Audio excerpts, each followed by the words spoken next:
Hello बच्चों, welcome to SR classes. अभी की इस वीडियो में हम लोग पढ़ने जा रहे हैं 10th क्लास इकोनॉमिक्स का चैप्टर नंबर 1 और ये इस चैप्टर का पार्ट 3 होगा। इससे पहले मैंने 2 वीडियो बना दिया है, अगर आप लोगों ने उसे नहीं देखा है तो ज़रूर देखें। उन वीडियोज़ में हमने क्या सीखा था, सबसे पहले अर्थव्यवस्था के बारे में जाने थे कि अर्थव्यवस्था किसे कहते हैं, अर्थव्यवस्था के आधार पर देशों को कितने हिस्से में बांटा गया है, ये सब कुछ हम लोग जाने थे पार्ट 1 में। दूसरे पार्ट में हम लोगों ने बात किया था डेवलपमेंट के बारे में, यानी कि विकास के बारे में, विकास किसे कहते हैं, उसके कॉन्सेप्ट को समझने की कोशिश किया था। आज के इस वीडियो में हम लोग पढ़ने वाले हैं कि हम लोग 2 देशों का तुलना किस प्रकार से करेंगे कि कौन सा देश विकसित देश कहलाएगा और कौन सा देश विकासशील देश कहलाएगा। इस बात का तुलना कैसे किया जाए, क्योंकि तुलना करने के लिए कोई आधार होना चाहिए। बिना आधार का आप तुलना नहीं कर सकते और अलग अलग आधार के लिए अलग अलग तरीके के देश निकल के सामने आएंगे। जैसे कि मैं एक एग्जाम्पल के जरिए समझाता हूँ। आप अपने क्लास में जाइए और आपसे ये कह दिया जाए कि आप अपने क्लास के बच्चों में से उन बच्चों का एक टीम बनाइए जो कि कबड्डी खेलने में बहुत अच्छे हैं। तो आपने एक आधार बनाया किस चीज़ को, कि कबड्डी खेलने वाले प्लेयर, ठीक है। तो वहाँ से क्या करोगे, कुछ टीम बनाओगे, आप कुछ बच्चों को चुनोगे जो कि आपके टीम में आएंगे। आधार क्या था, कबड्डी अच्छा खेलते थे ये बच्चे, ठीक है। अब हमने क्या किया कि आधार को चेंज कर दिया। इस बार हमने कहा कि भाई आप लोग जाओ अपने क्लास में जाओ और अपने अपने क्लास में जो अच्छा फुटबॉल खेलते हैं उनकी टीम बनाओ, क्योंकि आप लोगों का आपस में मैच होना है। तो इस बार आधार क्या हो गया, आधार फुटबॉल हो गया। तो जो टीम पहले बनाया था आपने कबड्डी के आधार पे, कोई ज़रूरी नहीं है कि फुटबॉल के आधार पे जो टीम आप बनाए हो वो कबड्डी वाले से मैच करती हो सकता है 2-3 प्लेयर उसमें से ऐसे हों जो कबड्डी भी अच्छा खेल लेते हैं, जो फुटबॉल भी अच्छा खेल लेते हैं, लेकिन पूरा का पूरा टीम एक जैसा नहीं होगा। सवाल को थोड़ा सा और अच्छा करते हैं। इस बार क्या है, आधार दे दिया कि अपने अपने क्लास में जाइए और जा करके ऐसे लोगों का, ऐसे स्टूडेंट्स का एक टीम बनाइए जो कि क्विज़ में भाग लेने वाले हों, यानी कि सवाल जवाब होगा। तो कैसे बच्चों को चुनोगे, जो पढ़ने में बहुत अच्छे होंगे। तो इस बार आधार क्या बनाया, जो अच्छे पढ़ने वाले हैं उन बच्चों का एक टीम बनाइए। तो इस बार इस आधार पे, अच्छे पढ़ने वाले बच्चों के आधार पे जो इस बार टीम बनेगा ना, वो क्या होगा, खेलने वाले बच्चों से मेरे ख्याल से तो बिल्कुल अलग होगा, क्योंकि जो खेलते हैं वो पढ़ने में थोड़े से क्या होते हैं, ध्यान कम लगाते हैं। तो ध्यान कम लगाते हैं तो वैसे लोग सवाल जवाब में कैसे जाएंगे। अब इसका मतलब ये नहीं है कि जो पढ़ते हैं वो खेलते नहीं, या जो खेलते हैं वो अच्छे पढ़ने में नहीं होते। मेरा ये मानना है कि भाई जो खेलने में अच्छा है वो पढ़ने में उससे भी ज़्यादा अच्छा है ना। जो एक काम में अच्छा है वो हर एक काम में अच्छा हो सकता है, ठीक है बच्चों। तो अब हम लोग ये बात करते हैं कि हम लोग देशों की तुलना कैसे करें, 2 देश का तुलना किस आधार पे करें, ताकि ये पता चल सके कि किस देश को विकसित बोलना है और किस देश को विकासशील बोलना है। मैं ये समझ के चल रहा हूँ कि अब आधार का कॉन्सेप्ट समझ में आ गया होगा आप लोगों को। तो यहाँ पे देखिए, मैंने यहाँ पे पॉइंट्स बना बना के लिखे हैं कि कोई देश विकसित है या विकासशील है, ये कैसे पता करें, दोनों की तुलना कैसे करें। क्या उनकी तुलना आय के आधार पे की जा सकती है कि किसी देश का आय देख लें कि भाई एक देश है ए नाम का और एक देश है बी नाम का, तो दोनों का आय देख लें, जिस देश का आय ज़्यादा है उस देश को कहेंगे कि ये विकसित देश है, और जिस देश का आय कम है उसके बारे में कहेंगे कि ये विकासशील देश है। क्या ऐसा कर सकते हैं? तो कुछ हद तक सही है, क्योंकि आय जो है एक प्रमुख कारक है किसी भी देश के विकसित कहलाने में या तो फिर विकासशील कहलाने में, ठीक है। क्योंकि भाई अमीर लोग ऐसे भी देखा जाता है कि जिसके पास पैसा ज़्यादा है वो करीब करीब सभी सुख सुविधाओं को हासिल कर ही लेता है। कुछ चीज़ों को छोड़ दिया जाए तो वो हम लोग देखेंगे कि कुछ ऐसी भी चीज़ें हैं जो पैसे से नहीं खरीदी जा सकती। लेकिन आय जो है एक प्रमुख कारक है जिसके वजह से कोई देश विकसित कहलाता है या तो कोई देश विकासशील कहलाता है। विकसित किसे कहते हैं और विकासशील किसे कहते हैं, ये मैंने पिछले वीडियो में बताया था और आज भी बताऊँगा जब थोड़ा सा आगे हम लोग पढ़ लेंगे तब, ठीक है।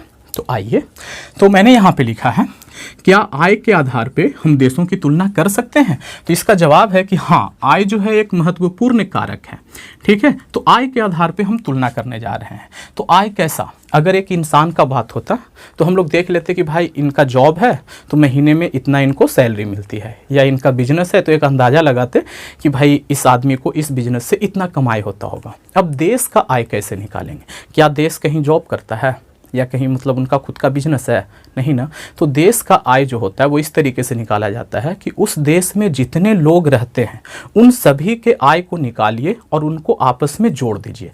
तो जो कुल आय आएगा ना वो क्या कहलाएगा, देश का आय कहलाएगा। और देश के आय को कहा जाता है राष्ट्रीय आय, ठीक है जी। तो अब देखिए राष्ट्रीय आय, तो देश के सभी व्यक्तियों के आय का जो योगफल है वो क्या कहलाता है, राष्ट्रीय आय कहलाता है। अब जिस देश का राष्ट्रीय आय ज़्यादा है और जिस देश का राष्ट्रीय आय कम है, क्या इस आधार पे हम लोग कह सकते हैं कि कोई देश विकसित है या विकासशील है? यहाँ पे कन्फ्यूजन है। तो इस आधार पे, कम से कम राष्ट्रीय आय के आधार पे हम लोग ये नहीं कह सकते कि कोई देश विकसित है या विकासशील है। अब आप कहोगे कि सर ऐसे कैसे, अभी तो कह रहे थे कि भाई आय के आधार पे हम लोग कह सकते हैं, कुछ हद तक सही होगा, फिर कह रहे हो कि राष्ट्रीय आय के आधार पे नहीं कह सकते। तो देखो बच्चों, इसके डेफिनेशन को देखो। राष्ट्रीय आय का मतलब क्या है कि देश में जितने व्यक्ति हैं उन सभी के आय को जोड़ दिया जाए, तो वो क्या कहलाता है, राष्ट्रीय आय कहलाता है। ये देखिए, ये एक ए नाम का देश है, ये बी नाम का देश है। मान लो कि ए नाम के देश में 10 लोग रहते हैं, मानने के लिए है, और बी नाम का जो देश है वो छोटा है, यहाँ पे 5 लोग रहते हैं, और जो प्रत्येक व्यक्ति जो है यहाँ का वो 200 रुपया कमाता है। प्रत्येक व्यक्ति कितना कमाता है, 200 रुपया। तो इस देश का कुल आय कितना हो जाएगा, 2000 हो जाएगा। इतना समझ में आ गया, 2000 हो गया। अब यहाँ देखते हैं, यहाँ का भी जो प्रत्येक व्यक्ति है ना वो 200 कमाता है। अब आप लोग ये बताओ कि इस देश का राष्ट्रीय आय कितना हो जाएगा, 1000 रुपया हो जाएगा। समझ में आया इतना चीज। अब देखो, इस देश का राष्ट्रीय आय कितना है, 2000, इस देश का राष्ट्रीय आय कितना है, 1000। तो क्या यहाँ के लोगों से गरीब हैं? नहीं ना, यहाँ के लोग भी डेली 200 रुपया कमा रहे हैं, यहाँ के लोग भी कितना है भाई, 200 रुपया कमा रहे हैं। तो दोनों मतलब एक ही जैसे हैं, दोनों का इनकम जो है बराबर है। तो फिर इस देश को हम गरीब कैसे कह दें और इस देश को अमीर कैसे कह दें? यानी कि राष्ट्रीय आय के आधार पे हम लोग किसी देश को विकसित या विकासशील नहीं कह सकते। क्यों भाई? क्योंकि पॉपुलेशन जो है, जनसंख्या है, वो रोल में आ जाता है। जनसंख्या जो है वो राष्ट्रीय आय को मतलब बढ़िया से तुलना करने लायक नहीं छोड़ता है। इसका जनसंख्या ज्यादा था तो इसका राष्ट्रीय आय ज्यादा हो गया, इसका जनसंख्या कम था तो इसका राष्ट्रीय आय क्या हो गया, कम हो गया। लेकिन हकीकत यह है कि दोनों देशों में रहने वाले जो लोग हैं वो बराबर पैसा कमाते हैं, तो कम से कम राष्ट्रीय आय के आधार पे हम लोग तुलना नहीं कर सकते। तो अब ये सवाल उठता है, तो फिर भाई कैसे किया जाए? तो इसके लिए एक नया तरीका अपनाया गया जिसे कहा जाता है प्रति व्यक्ति आय। यानी कि किसी देश में रहने वाला प्रत्येक व्यक्ति कितना पैसा कमाता है, मतलब कि औसत आय। ठीक, तो औसत आय का क्या मतलब होता है, यहाँ पे देखिए। अब देखिए, हम इसी चीज को एक दूसरे तरीके से समझते हैं। मान लीजिए इस देश का जो राष्ट्रीय आय है वो कितना है, 2000 रुपया है। ठीक है, तो राष्ट्रीय आय को हमने यहाँ लिख दिया 2000, और इसमें रहने वाले लोग कितने हैं, 10 लोग हैं, तो 10 से भाग दे दीजिए। यानी कि कुल आय को कुल जनसंख्या से भाग दे दीजिए। जो भी आएगा वो क्या कहलाएगा, औसत आय कहलाएगा। यानी कि इस देश में जो रहने वाले लोग हैं वो तकरीबन 200 रुपया कमाते हैं। अब इस देश में देखते हैं, इस देश का कितना आय है, कुल आय 1000 रुपया। लोग कितना रहते हैं, 5 लोग, तो इनका भी औसत आय कितना है, 200 रुपया। तो देखो, कम से कम ये तो पता चल रहा है ना कि दोनों में से ना तो कोई अमीर है ना ही कोई गरीब है, दोनों एक दूसरे के क्या है, बराबर है। तो प्रति व्यक्ति आय जो है, या तो कह सकते हैं औसत आय जो है, वो क्या है, तुलना करने के लिए ठीक है। इसके आधार पे हम लोग तुलना कर सकते हैं। तो अब हम लोग बात करते हैं कि औसत आय किसे कहा जाता है। तो औसत आय क्या होता है, किसी भी देश का कुल आय, उसको क्या कर दिया जाए, भाग लगा दिया जाए उस देश की कुल आबादी से, तो जो निकल के आता है उसे क्या कहते हैं, औसत आय कहते हैं। ठीक है जी, अब आगे बढ़ते हैं। औसत आय को एक और नाम से पुकारा जाता है प्रति व्यक्ति आय, जिसको इंग्लिश में कहा जाता है पर कैपिटा इनकम। अब देखिए, ये जो प्रति व्यक्ति आय है, कैसे पता चलेगा कि किसी देश का प्रति व्यक्ति आय कितना है? तो ये जो है वो एक रिपोर्ट निकलता है, उस रिपोर्ट को कहा जाता है वर्ल्ड डेवलपमेंट रिपोर्ट, जो कि वर्ल्ड बैंक के जरिए निकाला जाता है। वर्ल्ड बैंक बताता है कि किसी भी देश के लोगों का प्रति व्यक्ति आय कितना है। जिस देश के लोगों का प्रति व्यक्ति आय ज़्यादा होता है उसे अमीर देश कहा जाता है, और जिस देश के लोगों का प्रति व्यक्ति आय कम होता है उसे क्या कहते हैं, गरीब देश कहा जाता है। तो अब सवाल उठता है कि प्रति व्यक्ति आय कितना रहे तो हम देश को अमीर कहेंगे, और किसी देश के लोगों का प्रति व्यक्ति आय कितना रहे तो उसे हम गरीब कहेंगे। तो देखिए, अमीर देश होने के लिए वहाँ के लोगों का जो प्रति व्यक्ति आय पर कैपिटा इनकम 4,53,000 प्रति वर्ष होना चाहिए। एक वर्ष में वहाँ के लोग कम से कम 4,53,000 रुपया कमाएं। इससे ज़्यादा कमा ले बहुत अच्छी बात है, लेकिन इससे कम नहीं कमाना चाहिए। अगर इतना कमाता है तो वो देश क्या है, अमीर देश है। ठीक है। अब गरीब देश किसे कहेंगे? तो वैसा देश जहाँ के लोगों का प्रति व्यक्ति आय जो है, पर कैपिटा इनकम जो है वो 37,000 है या तो इससे क्या है, कम है। तो ऐसे देशों को क्या कहा जाता है? गरीब देश कहा जाता है। अब हम लोग बात कर लेते हैं कि अपना जो भारत है वो कहाँ है, वो अमीर देश में है या गरीब देश में है। तो 2004 के अनुसार भारत का जो प्रति व्यक्ति आय था वो कितना था? 28,000 रुपया था। और भाई गरीब देश के लिए कितना था? 37,000 कम से कम होना चाहिए। तो 37,000 से तो बहुत कम है 28,000, यानी कि भारत क्या था? गरीब देश था। लेकिन 2012-13 के रिपोर्ट के अनुसार भारत जो है वहाँ का प्रति व्यक्ति आय कितना हो चुका है? 68,757 रुपया हो चुका है। तो ये क्या है? अभी अमीर देश तो नहीं बना है, अमीर देश के लिए इतना चाहिए, लेकिन गरीब देश से थोड़ा सा क्या हो गया है? ऊपर हो गया है। मतलब बाउंड्री वॉल से थोड़ा सा क्या हो गया है? ऊपर हो गया है। ठीक है बच्चों, तो कहा जाता है कि भारत जो है क्या है, वो लो मिडल के ये में आ गया। लो मिडल का मतलब क्या है? यहाँ पे मैं समझाने की कोशिश करता हूँ। मान लीजिए यहाँ ये क्या है? कमाई का एक ये बना दिया, स्केल बना दिया। यहाँ पे जिनकी कमाई इतनी है वो गरीब देश है, जिनकी कमाई इतनी है वो क्या है? अमीर देश है। ये क्या हो गया? गरीब देश हो गया। ठीक है। तो जो इन दोनों के बीच में कमाएगा उसे क्या कहेंगे? कि भाई ये ना तो अमीर है और ना ही गरीब है, ये मिडल में है। लेकिन भारत जो है वो इन दोनों के बीच में भी नहीं कमाता है, कहीं यहाँ पे कमाता है। तो मिडल और लो के बीच में है भारत का अभी इनकम। ठीक है।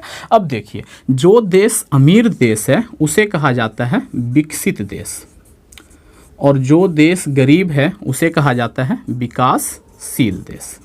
तो उम्मीद करता हूँ कि ये वाला चीज़ आप लोगों को समझ में आ गया होगा कि आय के आधार पे हम लोग दो देशों की तुलना कैसे करते हैं। राष्ट्रीय आय के आधार पे नहीं कर सकते, बल्कि औसत आय के आधार पे करते हैं। औसत आय को प्रति व्यक्ति आय भी कहा जाता है, और ये वर्ल्ड बैंक के जरिए निकाला जाता है, एक रिपोर्ट के जरिए, जिसे क्या कहते हैं? वर्ल्ड डेवलपमेंट रिपोर्ट कहते हैं। इतना समझ में आ गया। अब देखिए, ये जो औसत आय है ना, इसके भी कुछ लिमिटेशन है। लिमिटेशन के मतलब दोष हैं। औसत आय भी बहुत अच्छा आंकड़ा प्रस्तुत नहीं करता, इसमें भी कुछ कमी है। तो हम लोग उन कमियों को देखेंगे। और अभी जो मैं पढ़ा रहा हूँ ना, वो इस तरीके से पढ़ा रहा हूँ कि डायरेक्ट सवाल ऐसे ही बनेगा। ठीक। तो जवाब आपको इसी तरीके से लिखना है, बिल्कुल इसी तरीके से। आपको ये कह देगा कि कोई देश विकसित है या विकासशील है, कैसे पता करें? तो ऐसे ही करेंगे कि दो देशों का तुलना उसके आय के आधार पे की जा सकती है, और आप लोग एग्जाम्पल वगैरह ले करके ऐसे सॉल्व करके दिखा देना। ठीक है। तो क्वेश्चन आंसर के फॉर्मेट में पढ़ा रहा हूँ। तो अगला जो क्वेश्चन बन सकता है वो ये बन सकता है कि क्या प्रति व्यक्ति आय दो देशों की तुलना करने के लिए परफेक्ट है या उसमें भी कुछ कमी है? या तो कह सकते हैं कि प्रति व्यक्ति आय के दोषों को लिखें। ठीक। तो प्रति व्यक्ति आय के क्या दोष हैं, ये हम लोग अगले स्लाइड में देखते हैं। आइए चलते हैं। तो अब हम लोग जानेंगे कि प्रति व्यक्ति आय के क्या क्या सीमाएं हैं, यानी कि प्रति व्यक्ति आय कहाँ पे जाकर के फेल कर जाता है। तो इस चीज़ को समझने के लिए हम एक एग्जाम्पल लेंगे और उसके जरिए चीज़ों को क्लियर करेंगे। ठीक है। तो यहाँ देखिए, मैंने एक लाइन लिखा है। लाइन ये लिखा है कि प्रति व्यक्ति आय जो है वो तुलना करने के लिए सही है। यानी दो देशों का अगर तुलना करना है कि कौन सा देश अमीर है, कौन सा देश गरीब है, तो प्रति व्यक्ति आय निकालिए, ठीक है। लेकिन यही प्रति व्यक्ति आय जो है, लेकिन ये यानी कि प्रति व्यक्ति आय असमानताओं को छिपा देती है। ये जो असमानता है ना, ये एक बड़ा ही अच्छा वर्ड है यहाँ पे जो कि मैंने लिखा है, इसे मैं बाद में बताऊंगा। असमानता का मतलब होता है लोग जो हैं वो एक जैसे नहीं हैं। इस चीज़ को हम लोग अभी समझेंगे और डिटेल में। पहले एग्जाम्पल लेते हैं। मान लिया कि एक देश है जिसका नाम है ए। यहाँ पे टोटल 5 व्यक्ति रहते हैं जिसका नाम है 1, 2, 3, 4 एंड 5। और ये पांचों व्यक्ति जो है वो कमाई कितना करते हैं, उनकी आय कितनी है? तो ए का जो है, ये पहले इंसान का कमाई 1,000, दूसरे का भी 1,000, तीसरे का 1,000, सब 1,000 रुपया कमाते हैं। तो उस देश का राष्ट्रीय आय या तो कह सकते हैं कुल आय कितना हो गया? 5,000 रुपया हो गया। तो अब हम लोग क्या करते हैं? प्रति व्यक्ति आय निकालते हैं इस देश का। तो प्रति व्यक्ति आय पर कैपिटा इनकम जो है वो क्या होता है? कुल आय बटे उस देश में रहने वाले लोगों की संख्या। तो कुल आय है 5,000 और लोगों की संख्या कितना है? 5। तो ये से ये कैंसिल हो जाएगा, तो कितना आएगा? 1,000। यानी कि प्रति व्यक्ति आय जो है वो कितना आया इस देश का? 1,000। तो इस प्रति व्यक्ति आय यानी कि औसत आय को हम लोग यहाँ के लोगों से मिला के देखेंगे कि क्या सच में यहाँ के लोग 1,000 रुपया कमाते हैं क्या? तो देखने से पता चल रहा है कि हाँ, जो पहला इंसान है वो भी 1,000 कमाता है, दूसरा भी 1,000, तीसरा भी 1,000। यानी कि प्रति व्यक्ति आय उतना ही आया है जितना कि यहाँ के लोग कमाते हैं इसके अनुसार। इस देश के अनुसार, इस देश के एग्जाम्पल के अनुसार। अब हम लोग एक और एग्जाम्पल लेते हैं। यहाँ भी 5 व्यक्ति हैं, ठीक है, और यहाँ पे जो लोग रहते हैं ना उनका आय कैसा है। पहला इंसान 300 रुपया कमाता है, दूसरा 900 रुपया कमाता है, तीसरा बेचारा बहुत गरीब है, ये 100 रुपया कमाता है, चौथा इंसान 200 रुपया कमाता है और पांचवा इंसान बिजनेसमैन है, ये 3500 रुपया कमाता है। तो अगर हम उस देश का कुल आय निकालें, यानी कि राष्ट्रीय आय निकालें, तो इन सबको जब ऐड करोगे तो 5000 रुपया आएगा। तो ये बताओ कि इस देश का प्रति व्यक्ति आय कितना हो जाएगा। तो कुल आय यानी कि 5000 बटे कुल जनसंख्या यानी कि 5, ये से ये कैंसिल हुआ तो ये कितना आया 1000। तो प्रति व्यक्ति आय कितना आ रहा है 1000 रुपया आ रहा है। प्रति व्यक्ति आय का मतलब होता है कि ये आय इस चीज को दिखाता है कि यहाँ के रहने वाले लोग इतना ही रुपया कमाते हैं या तो इसी के आसपास कमाते हैं। अब हम लोग जरा सा चेक करने जाते हैं। तो जो पहला इंसान है वो तो 1000 नहीं कमाता, ये तो बेचारा बहुत कम कमा रहा है। दूसरा इंसान है, ठीक है, हाँ ये 1000 के आसपास कमा रहा है, लेकिन तीसरा इंसान तो एकदम ही गरीब है, ये तो एकदम 1000 रुपया नहीं कमाता, और ये भी 1000 नहीं कमाता, और ये 1000 से बहुत ज़्यादा कमाता है। यानी कि प्रति व्यक्ति आय से हम लोग ये तो पता कर लेते हैं कि कोई देश अमीर है या गरीब है, लेकिन प्रति व्यक्ति आय ये नहीं बता देता कि ग्राउंड लेवल पे, यानी कि सच्चाई में, एकदम हकीकत में, ज़मीनी स्तर पे लोग कितने अमीर हैं या कितने गरीब हैं। किसी देश के लोगों की कमाई कितनी है, इस बात का पता प्रति व्यक्ति आय से नहीं चल पाता है, ठीक है। क्योंकि किसी भी देश में कुछ लोग ऐसे होते हैं जो बहुत ज़्यादा कमाते हैं और कुछ लोग ऐसे होते हैं जिनकी कमाई बहुत कम होती है। लेकिन जब हम लोग प्रति व्यक्ति आय निकालते हैं तो क्या करते हैं, सभी के कमाई को एक जैसा कंसीडर करते हैं, ठीक, और उसको क्या करते हैं भाई, एक मैथमेटिक्स लगा करके सॉल्व कर देते हैं, जिससे कि जो असमानता था, यानी कि यहाँ पे जो अमीरी और गरीबी का जो खाई है वो क्या होता है, पता ही नहीं चलता। असमानता जो है वो क्या होता है, छिप जाता है। तो प्रति व्यक्ति आय का यही एक दोष है कि ये तुलना करने के लिए तो ठीक है, लेकिन ये असमानताओं को छिपा देता है, यानी कि ज़मीनी हकीकत को छिपा देता है, ठीक है बच्चों। अब अगला चीज़ जो हम लोग पढ़ने वाले हैं वो ये पढ़ने वाले हैं कि क्या किसी देश की तुलना करने के लिए सिर्फ आय ही काफ़ी है, या आय के अलावा भी कुछ ऐसे चीज़ हैं जिनका होना ज़रूरी है किसी देश को विकसित कहलाने में या तो विकासशील कहलाने में, ठीक है बच्चों। तो हम लोग नेक्स्ट वीडियो में ये चीज़ देखेंगे कि किसी भी देश के लिए ज़रूरी है कि आय के साथ साथ कुछ और चीज़ें भी उनके पास हो, नहीं तो वो देश विकसित नहीं कहलाता है, ठीक है। तो हम लोग वो देखेंगे नेक्स्ट वीडियो में। उम्मीद करता हूँ कि आज का ये वीडियो आप लोगों को काफ़ी पसंद आया होगा। अगर अच्छा लगा है तो इसे एक लाइक कीजिए, दोस्तों में शेयर करना बिल्कुल नहीं भूलना है, और चैनल को सब्सक्राइब करना चाहें तो कर सकते हैं, क्योंकि यहाँ पर मैथमेटिक्स, साइंस और सोशल साइंस के अलावा हिंदी और संस्कृत भी मिलने वाला है आप लोगों को। साइंस कंप्लीट है, मैथ भी आधा से ज़्यादा कंप्लीट है, सोशल साइंस स्टार्ट हो चुका है। तो अगर चैनल को आप सब्सक्राइब करते हो तो बेल आइकन जरूर दबा लेना। Thank you, thanks for watching. बने रहिए SR क्लास के साथ।